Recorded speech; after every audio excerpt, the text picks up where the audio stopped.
टटोकिया जी बने हैं, तो हम कमलनाथ जी को और दिग्विजय सिंह जी को इसको लेकर बधाई देते हैं कि ऐसे ऊर्जावान नेता को उन्होंने पद दिया है, कोरोना के लिए गौरवित किया है और इसी साथ में ये तो पार्टी नेताओं के ऊपर निर्भर करता है कि एक जिले में अगर कोई बड़ा जिला है, बड़े वहाँ पे तमाम सारे सीनियर नेता हैं और सीनियर नेताओं के बावजूद भी कहाँ किसको कैसे वो दायित्व दे रहे हैं, तो ये अकेली केवल प्रदेश कांग्रेस कमेटी एक संगठन नहीं होता है। इसके बावजूद भी बहुत सारी जिम्मेदारियां प्रदेश में होती हैं। हमारे 36 से 37 मोर्चा संगठन हैं, हमारे और 4-5 मुख्य संगठन हैं। ये इसमें किसको कहाँ दायित्व दे रहे हैं, ये हमारा शीर्ष नेतृत्व, हमारे प्रदेश के प्रभारी, हमारे प्रदेश के कांग्रेस के अध्यक्ष और सारे नेता तय करते हैं। जो कि मतलब आने वाले चुनाव, आगामी विधानसभा के चुनाव आ रहे हैं, उसमें इनकी सक्रियता को देखते हुए, क्षेत्र की इनकी लोकप्रियता को देखते हुए ये महत्वपूर्ण जिम्मेदारी दी गई है। हम सभी लोग प्रसन्न हैं, आपका स्वागत है। आप जो भी इनसे चर्चा करना चाहें। देखिए, ऐसा है, हमारे माननीय कमलनाथ जी सनातन धर्म को मानने वाले हैं, हम लोग सनातन धर्म को मानने वाले हैं। हम गंगा गीता गौ माता की पूजा करते हैं, लेकिन हम कभी धर्म के ऊपर राजनीति नहीं करते, हम कभी धर्म के ऊपर वोट नहीं मांगते।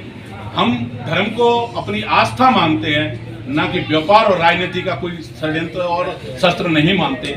ये लोग तो वो लोग हैं जो बीजेपी के लोग हैं, जिनकी जमीन खिसक रही है। वो कहीं किसी के सहारे चल रहे हैं, वो चाहे किसी और के सहारे चल रहे हैं, वो कहीं हिंदू मुसलमान के सहारे की बात करते हैं, कहीं धर्म की बात करते हैं। लेकिन कांग्रेस हमेशा सर्वजन हिताय और सर्वजन सुखाय की बात करती है। माननीय कमलनाथ जी बिल्कुल, आपको देखा होगा कि हनुमान जी की पूजा करते हैं, हनुमान चालीसा पूरे प्रदेश कांग्रेस करती है।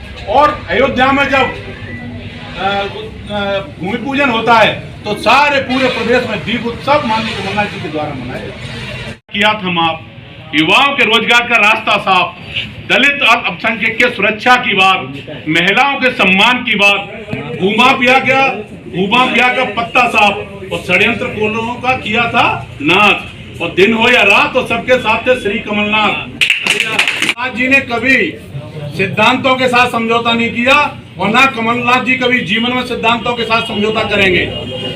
ऐसा कभी भी दे सकते हैं, हो सकता है हम में भी कहीं भी, इस पार्टी में भी अभी कई बार कई धोखेबाज होंगे और वो भी आगे धोखा दे सकते हैं, लेकिन धोखेबाजों के भरोसे ये पार्टी नहीं है। ये पार्टी यहाँ जो बैठी एक एक कार्यकर्ता है, पूरे प्रदेश में, गांव में, गली में, गलियारों में जो कार्यकर्ता बैठा है, उसकी विचारधारा में है। ये पार्टी विचारधारा से चलने वाली है, किसी धोखेबाज के ऊपर चलने वाली नहीं है। आप माननीय कमलनाथ जी पर भरोसा किया और भरोसा करने के बाद सरकार भी बनी, लेकिन कुछ लोगों ने दगा धोखा देके माननीय कमलनाथ जी की सरकार को गिरा दिया। आज मौजूदा वक्त में जो सरकार है, ये सरकार जनता की चुनी हुई सरकार नहीं, ये सरकार किसी प्रजातंत्र की बनाई हुई सरकार नहीं। ये सरकार एक गिरोहों की सरकार है, जिसमें शिवराज है, महाराज है, नाराज है और कुछ धोखेबाज हैं। तो कुछ धोखेबाज होते हैं तो जो धोखा देने के सरकार महोदय, संगठन को मजबूत करने के लिए आपको मालूम है कि हमें पोलिंग बूथ से लेकर गांव से गांव तक, गांव से मंडल तक, मंडल से ब्लॉक अध्यक्ष तक और ब्लॉक अध्यक्ष से जिला अध्यक्ष तक सारे सब लोगों को हम संगठित होकर कार्य करेंगे।